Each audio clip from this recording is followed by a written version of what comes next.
Alright, so what we have here today is mainly going to be a review of this new throttle and how to make it work with a couple existing systems, specifically the Ecos and also the Cab Control.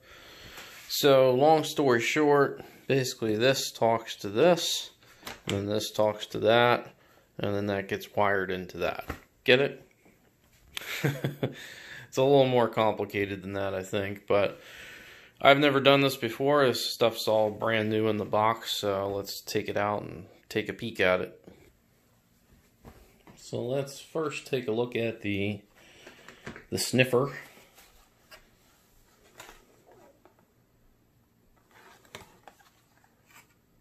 So the job of this is, I guess, to convert Ecos to the LocoNet, which is kind of the Digitrax bus language.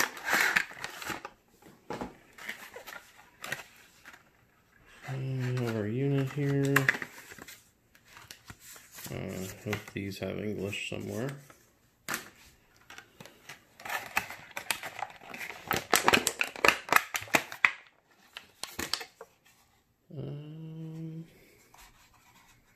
No power supply, so I guess this gets its power straight off of the Ecos controller.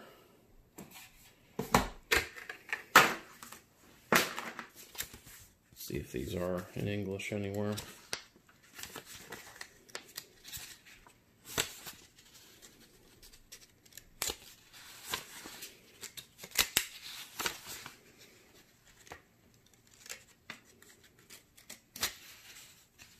And the whole thing is not in English. Hopefully they have something online. So this cable here, which looks like an Ecos link cable of some sort. And on here is where the LocoNet will plug in.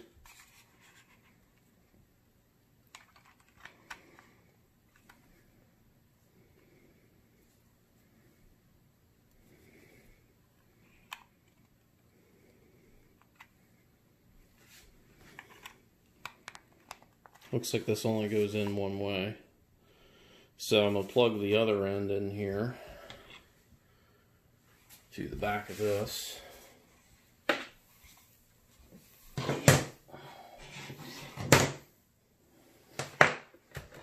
And you'll see on here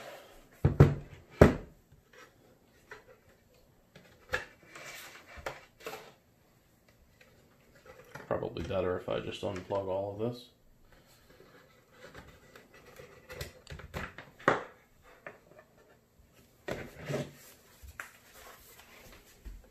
What we have to work with on the back here.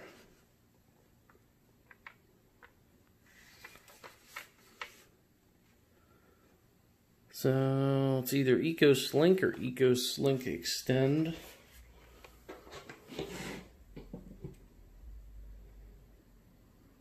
It would appear that it's Ecos Link. That's the only one that it plugs into. So we got that plugged in. We'll go ahead and plug in everything else. Probably another thing I should do is check to make sure there's any software updates for this. Because it's been quite some time since I did update the software.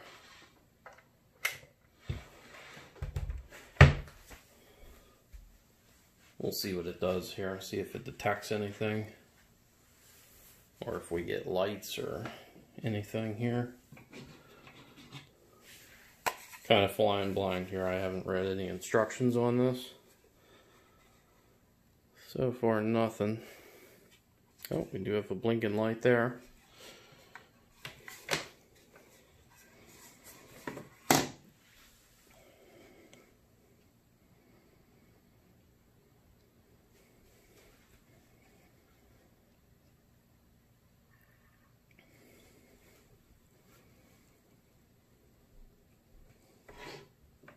Oh, Ecos link device requires a firmware update.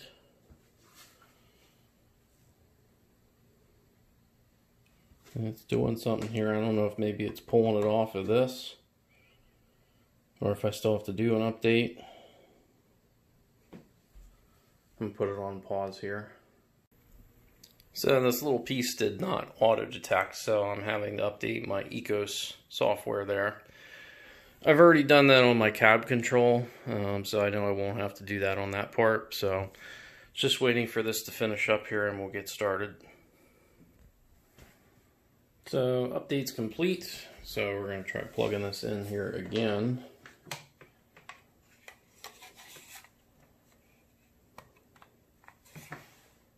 This time I have a solid LED and I have a green LED over here for the first time. So we'll go in here.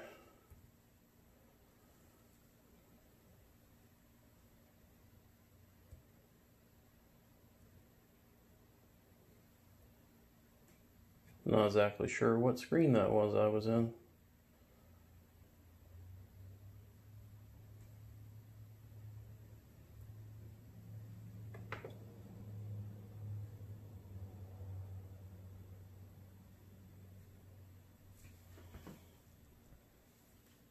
So I did find it here under the, oh man, I have a really bad glare there. That's even worse. There we go. So I have LNet config, LNet detector. I'm not really sure which one it is.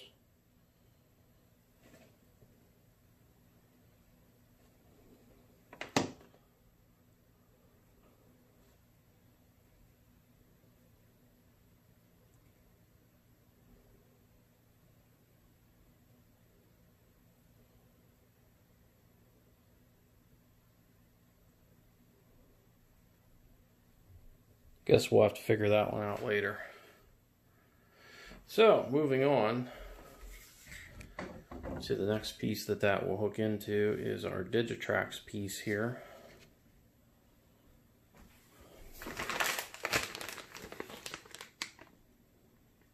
LocoNet Wi-Fi interface.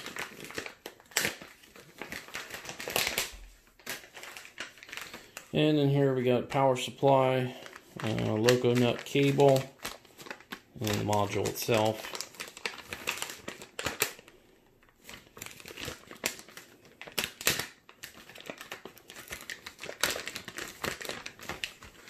This at least is in English, so that's helpful.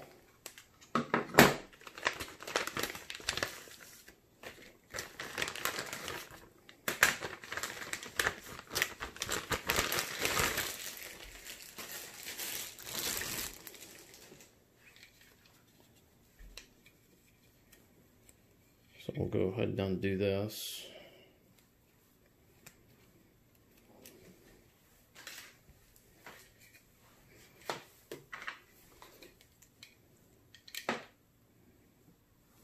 Undo the LocoNet cable here.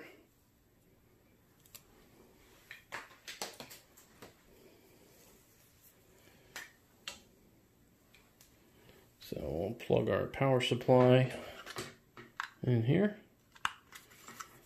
One end of the LocoNet in here. I don't really think it matters which port you use. So it's plugged in. And before we plug it into the sniffer, I'm going to go ahead and give this some power down below. Put it on pause here. So we got power to our module here. And we'll go ahead and plug that in now to the sniffer.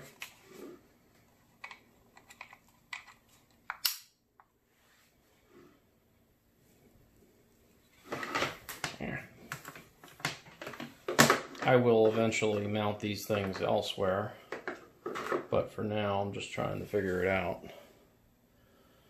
So that's on.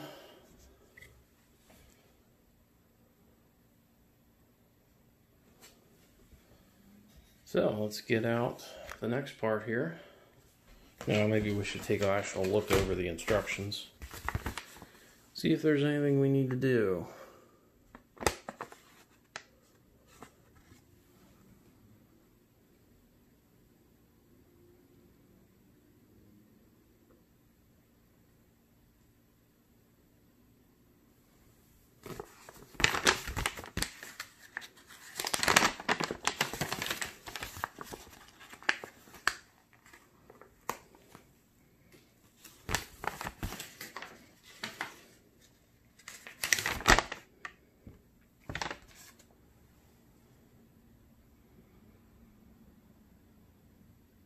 Doesn't look like I need to do too much in there. We'll see. So let's go ahead and get out our throttle here.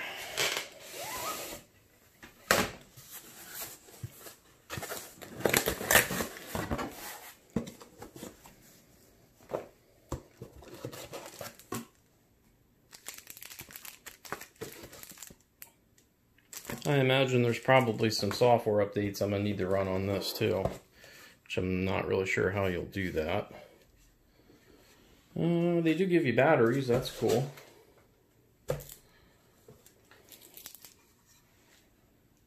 So, this is kind of my first time having it out of the box, so I do like the feel of that wheel. We'll have to see how it translates to usage.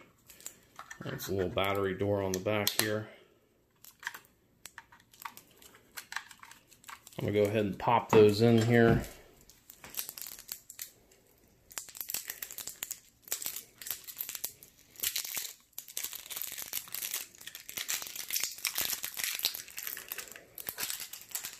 If I can get them out of the plastic. Good grief.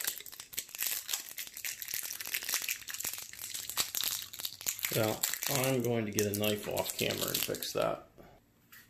So I think to power this thing on, you can just hold any key. Yep, there we go.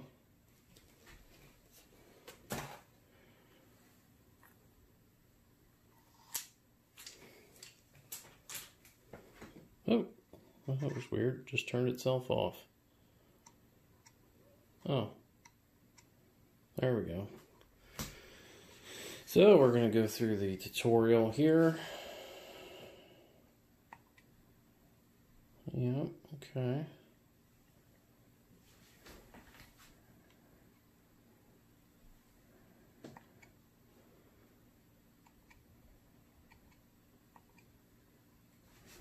We're going to look for something that says LNet. That's probably that first one there.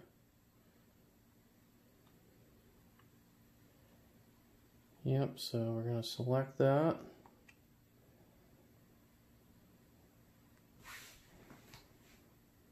I guess save.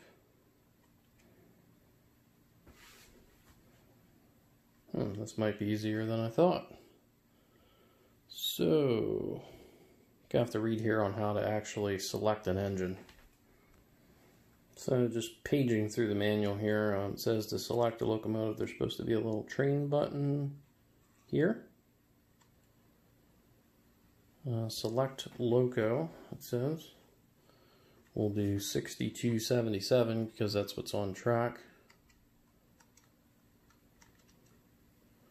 And enter. Well, we got it, so let's start it.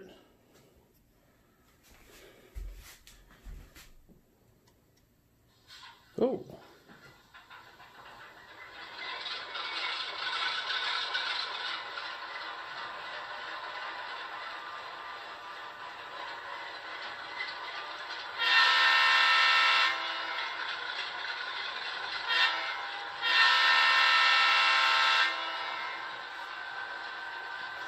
One thing that I don't necessarily like is that I like it to just press the horn.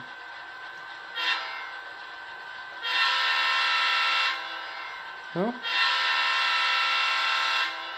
now it's not doing it. That's good though, that's the way I want it to work. I don't want it to stay on after I've let go. I also like on here that it actually shows which functions are active. Unlike NCE, which you have no idea what's on and off. Alright, so let's try to do direction here maybe. Okay.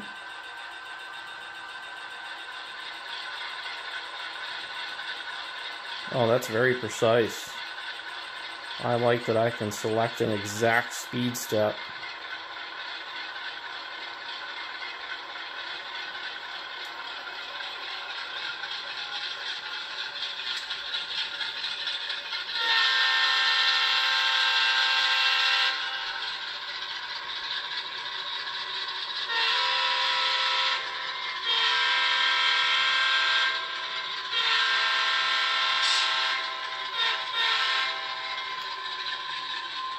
Very easy to get to come to a stop too on the scroll wheel there.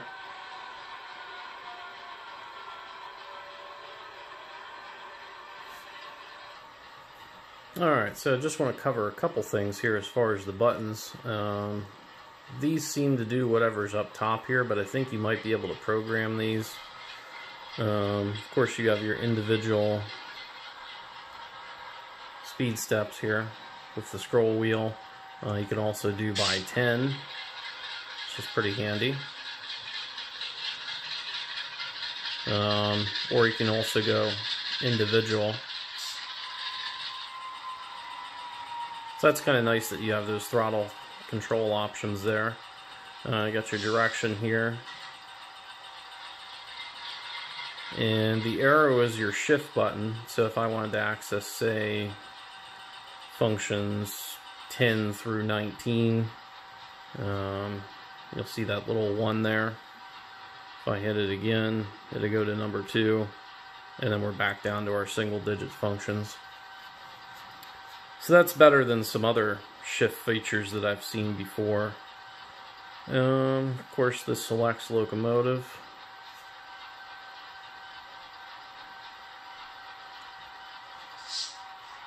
We have an emergency stop here, so if it is running,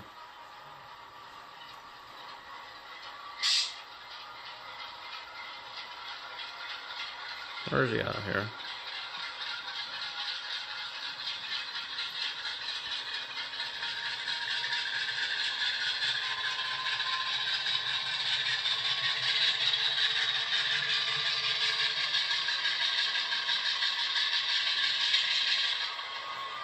And you hit it again, it'll release it. And when it releases it at 0. It doesn't just go back to whatever you were, which I like that. And you have your enter key down here. The question mark key. That's kind of cool. Tells you which functions are on. And then these dashes here is your menu.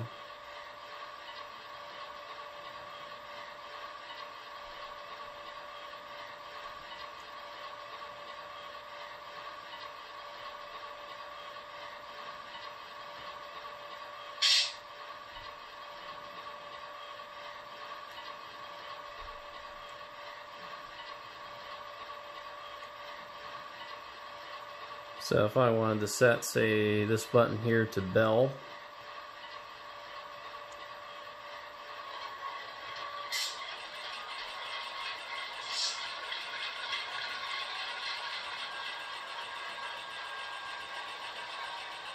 and if I want this one to whistle,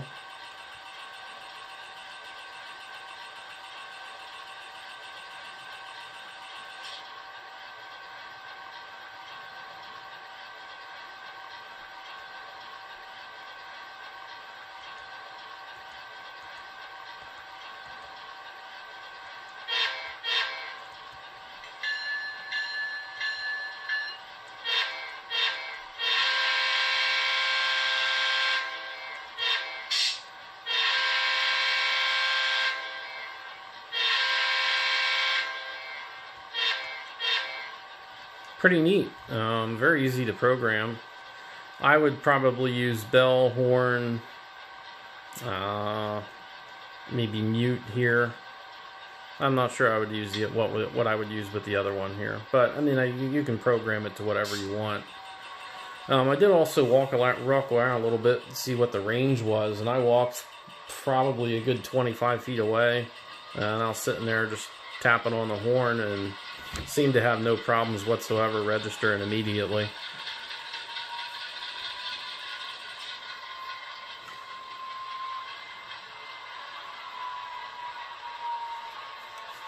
We'll go ahead and mute this.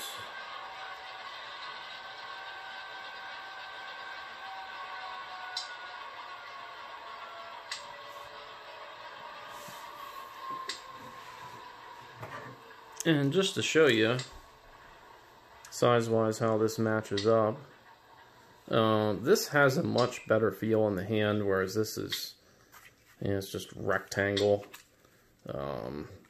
I like buttons. A touchscreen I feel like is not as easy to manipulate for things like the horn. Now this does have some programmable buttons on here, and I do like the wheel. However, at lower speeds it has this tendency to kind of skip by 2, whereas this is just much more precise. I mean, I can easily get it to whatever speed step I want. I don't have to go up and then down and then up and then down just to try to get it to dial into the right one. It just feels more ergonomic in the hand. It really feels good.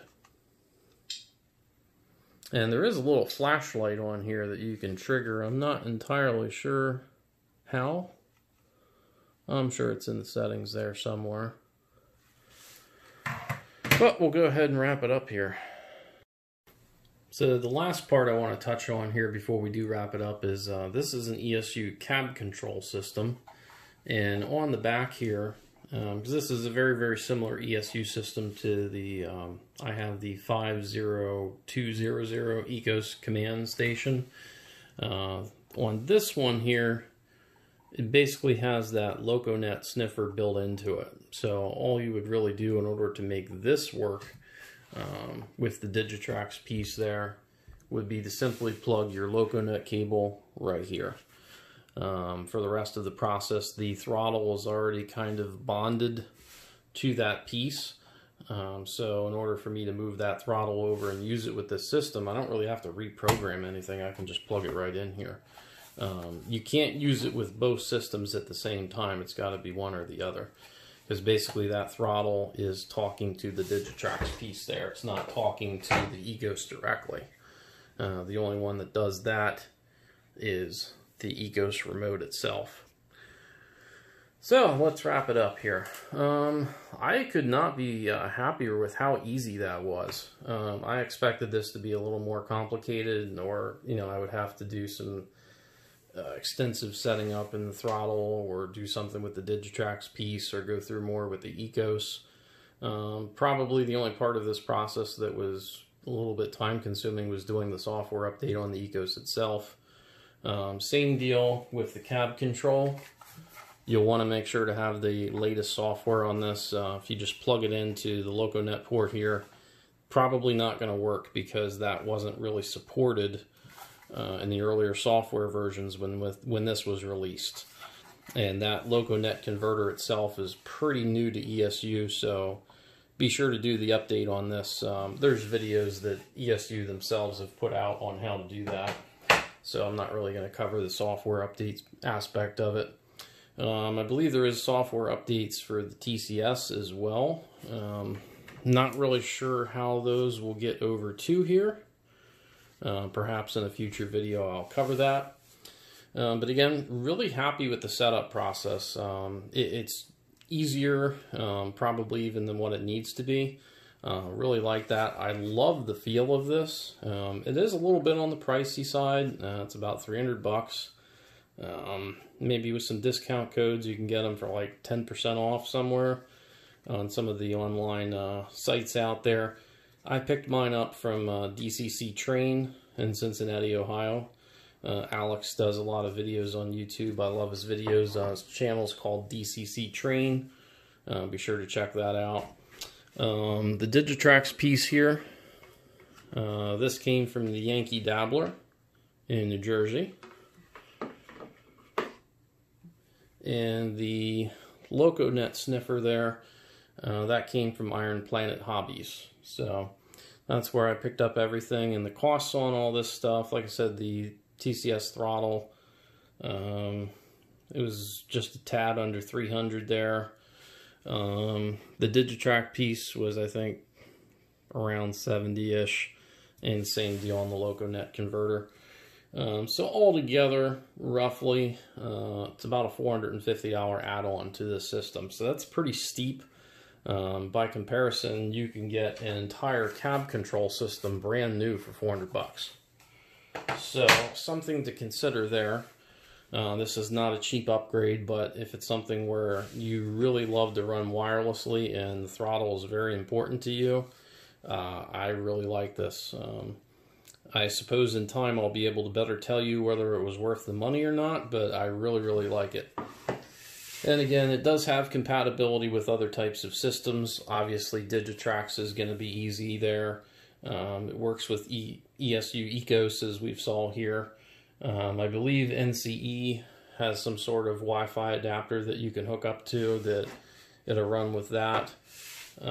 This open Wi-Fi standard is something that JMRI has some ability to work with it as well through the Digitrax unit. I don't really mess with that part of it too much, but it is a pretty open standard, so you will be able to use this throttle with a number of systems. So that's about it for this one. If I find any other interesting little tidbits of information, I'll perhaps make a part 2 if there's enough information to cover. But I think that's about it for this one. Probably what I will do too, because I'm not just going to leave these lay here. They're not going to stay there very well. I'll probably mount those up underneath here in a more permanent fashion here in the coming days. So that's about it for this one. Again, pretty awesome product. TCS did a really good job here. This is very well thought out. You can tell that this was made by people who like to run trains, and there's a lot of intuitive things in here that you use it and you think, you know, they did that part really well, or, you know, this is exactly where I would want it to be. So that's about it for this one.